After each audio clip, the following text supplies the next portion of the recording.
Hi, how you doing today? My name is ChewieD23. So ever since I posted my masterpiece a few weeks ago, I've been thinking a lot about mathematics. It's like a dam burst inside of me, and all I've been thinking about is this video idea to talk about this thing in math, or that video idea, or this, and it's just, like, I think I need more time. So today, I just want to talk about something very minor. Non-Euclidean geometry.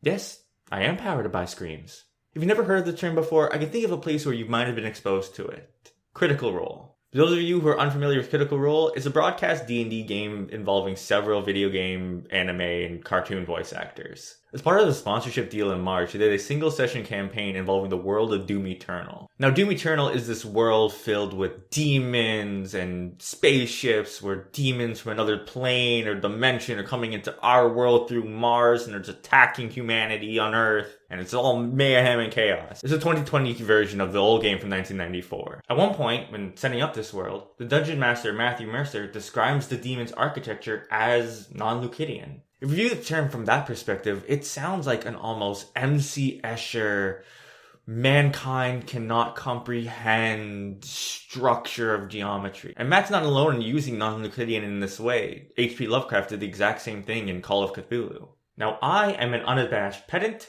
and a dork. Ever since I've been younger, whenever I see a new piece of media, I can't help but try to insert myself within it. And the thing about a broadcast D&D game is that I can insert myself into the media very easily. Like, I acknowledge I do not have the skills of a Matt Mercer or a Sam Riegel or a Laura Bailey, but I played D&D before. I know how the world works. So when I saw Matt describe this demonic world as being non-Euclidean, I couldn't help but think, you must pity the humans on some level. There's such a hard time with spheres. Cause, yeah, a sphere is a non-Euclidean object. So Euclid was an ancient Greek mathematician, and he wrote a book on geometry. And he structured the book like this. First, he has a whole bunch of definitions to get all of us on the same page. What's a line? What's a surface? What's a point? And then he just asks for 5 additional things. The idea being this, okay, given all of this stuff that we agree on is true, let me just state 5 additional things just for the sake of an argument.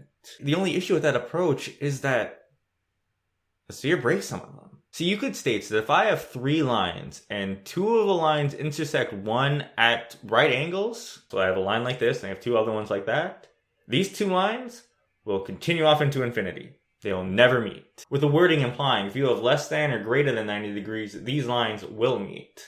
The only issue with these rules is that the sphere breaks some of them. If I use something that we agree has more or less right angles on it, and I put it on the sphere, you'll notice that the lines will meet. As such, since the sphere is breaking one of Euclid's key rules, it can't be something that Euclid describes. So it's not Euclid's geometry. It's non-Euclidean geometry. Now, I know what Matt was trying to say. I know what Matt was trying to describe. But I think using Euclid in this way and having his notes on geometry being the only one that matters, and every other piece of geometry afterwards is, by definition, either associated with demons or associated with Cthulhu in of itself, I think that's to our detriment. And I get why this association happens. When some family members of mine were small, we used to play with these little flashcards that had shapes on them. Triangles and squares and circles and pentagons. And all these shapes that were on them were Euclidean shapes. Like, the only way you can have a 4-pointed square is if you follow the geometry prescribed by Euclid. And these were like 1 or 2-year-old kids at the time. So from 1 or 2 years old, you see this square as a shape that looks like this, and there cannot be anything other than it. And that may not be true? What?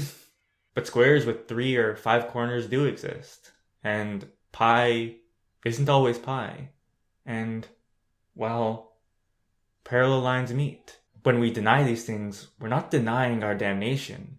We're denying our ability to grow, to move forward, to go beyond the past. And I think that's why Lovecraft used that phrase. I think Matt's is struggling with the limitations on the English language. I can't think of a better word than non-Euclidean to describe what Matt wants to describe.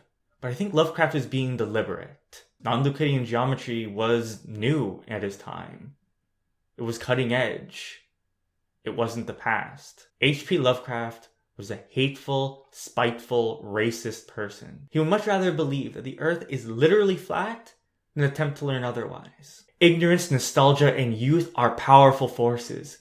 Growth is painful. It's upsetting. It hurts.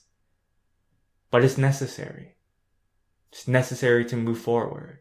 Non-Euclidean geometry isn't the plaything of Cthulhu. It's, well, the world. Literally. I hope that was enlightening and entertaining for you at least. I know I used a whole bunch of big words there. If you have any other questions about this stuff, please leave comments down below. I'd love to go through them and perhaps even address them in a future video. Anyway, that's it from me. Bar 9 is done. See you guys in a few weeks for Bar 10. Peace.